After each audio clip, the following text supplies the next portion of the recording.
Hi guys, welcome back to my channel after so long to a long video. और आज मैं सोच रही थी ये लॉन्ग व्लॉग डालने के लिए, क्योंकि मेरा 500 से ऊपर सब्सक्राइबर हो चुका है। और यहाँ मैं वीडियो स्टार्ट करते हुए खुद को दिखाया, फिर बाहर भी दिखा रही थी। तभी बारिश शुरू होने लगी तो बाहर जाके भी मैंने कुछ क्लिप्स ले लिया था, वो भी मैं यहाँ पर डाल रही हूँ। उसके बाद ये देखिए आप लोग, जैसे कि मैंने बोला था 500 सब्सक्राइबर्स कंप्लीट होने के लिए मैं ये शूट कर रही थी। तो मैंने सोचा था कि मैं मोमो बनाऊँगी और माँ को मैंने पायस बनाने के लिए बोल दिया था। पर आगे क्या होगा आप लोग देखिए। यहाँ तो पूरा जोरों शोरों से मैंने पूरा तैयारी स्टार्ट कर दिया था। और पहले ही बता दूं आप लोगों को, मैं पहली बार लाइफ में मोमो बना रही थी। इससे आगे मैंने कभी नहीं बनाया, बस वीडियो देखती रहती थी और लगता था कि ये तो बहुत ईजी काम है। मतलब देखने से तो ऐसा ही लगता है, और क्या ही तामझाम है। बस आटा गूंदना है, उसमें फिलिंग डालना है बेल के, फिर शेप दे के बस स्टीम करना है। इतना सा तो आसान काम है। तो उसी तैयारी में मैं लग गई और वीडियो भी नहीं देखा बनाने से पहले कुछ भी, बस ऐसे ही बैठ गई। जो भी मेरे दिमाग में था बस वही करते चली गई मैं। और ये सब करने के बाद मुझे इतना मतलब इसी में थकान आ गया कि मैं इसके आगे माँ को भी बुला लिया था अपना हेल्प करने के लिए। लेकिन उससे पहले चलिए नहा के आते हैं, क्योंकि सुबह उठ के मतलब ब्रेकफास्ट करने के बाद ही मैं लग गई थी काम में, क्योंकि मुझे लगा था पूरा दिन मुझे लग जाएगा। और नहा के आके देखा ये माँ पायस बना रही थी। उसके बाद मैंने थोड़ा ये हाथ में ले लिया चम्मच, क्या बोलते हैं हम लोग तो इसे हैता बोलते हैं, जो भी हो, इसको ले लिया क्योंकि इसको चलाते रहना है तभी तो होगा। और उसी बीच में मैंने माँ को बोला मैदा लगाने के लिए, क्योंकि इसके बारे में सोच के ही मेरा मतलब दिमाग ख़राब हो जाता है कि कैसे करूँ क्या करूँ। मुझे आटा लगाना भी पसंद नहीं है, लेकिन कोई नहीं, कभी ना कभी तो लगाना पड़ेगा। आप वीडियो में आगे भी देखेंगे। फिर उसके बाद माँ ने मैदा लगा के बेल भी दिया था थोड़ी बहुत। उसके बाद मैं फिर से बैठ गई काम करने, मतलब फिलिंग भरा मैंने। और मुझे मोमो का शेप भी देना नहीं आ रहा था, कि जैसे कि मैंने बताया आप लोगों को ये पहली बार बना रही थी मैं।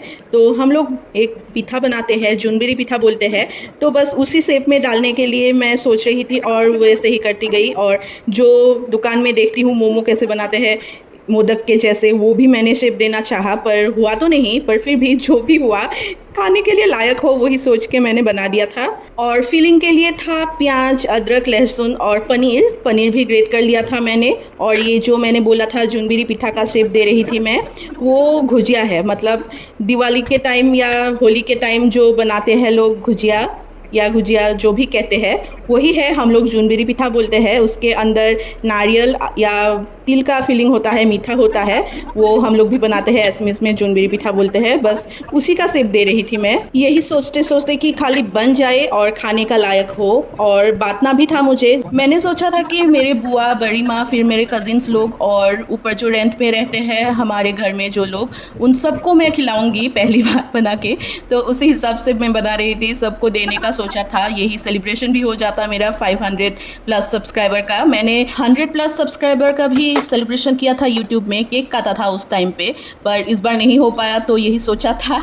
और यहाँ आप लोग देखिए मैं बॉईल कर रही हूँ, स्टीम नहीं कर रही, क्योंकि इससे पहले मैंने कुछ स्टीम किया था तो वो पूरा टूट गया। और फिर मैंने सोचा कि इस बार रिस्क नहीं लेते, बॉईल कर देती हूँ। तो मैंने यहाँ बॉईल करने के लिए रख दिया था। पर एक और प्रॉब्लम हो रहा था स्टीम करते टाइम भी और बॉईल करते टाइम भी, कि अच्छे से पक नहीं रहा था। मैंने तो 20 मिनट से ज़्यादा ही रखा था, पर फिर भी पक नहीं रहा था, पता नहीं क्यों। और ये देखिए जो टूट गया था स्टीम करते टाइम, वो भी दिखा रही हूँ। और ये पूरा पानी में ही मतलब पूरा फीलिंग चला गया था। फिर कोई नहीं, ऐसे ही खाना पड़ा। और इसीलिए मैंने किसी को दिया भी नहीं, किसी के लिए भी नहीं रखा, बस घर में ही थे। और इतना बना लिया था कि आज तक फ्रिज में है। वो फ्राई कर करके मतलब पैन में ऐसे सौते करके हम लोग खाते ही रहते हैं अभी शाम के टाइम में। ये पूरा टूट चुका था, पर कोई नहीं, खाने के लिए तो अच्छा ही था। लेकिन खाते टाइम वो मुझे पता चल रहा था कि बेलते टाइम ही कुछ गड़बड़ हुआ था। जो भी हो, ये रहा पायस, यही खाया हम लोगों ने। और ये तो बहुत टेस्टी हुआ था, माँ ने पकाया है तो अच्छा तो होगा ही। और ये चावल का नहीं है, मिलेट का है। आप लोग भी खा के देखिएगा, बहुत ही टेस्टी होता है, चावल के पायस की तरह ही होता है। फिर दूसरे दिन मैं बुआ के घर चली गई। मैंने सोचा वहाँ पे ट्राई करके देखती हूँ। और ये मैदा नहीं है, ये व्हाइट वाला आता है, इससे बनाने के लिए मैंने सोचा। और आप लोग देख सकते हैं इस बार शेप भी पूरा अच्छा हुआ है, मतलब देखने में बहुत अच्छा हुआ है।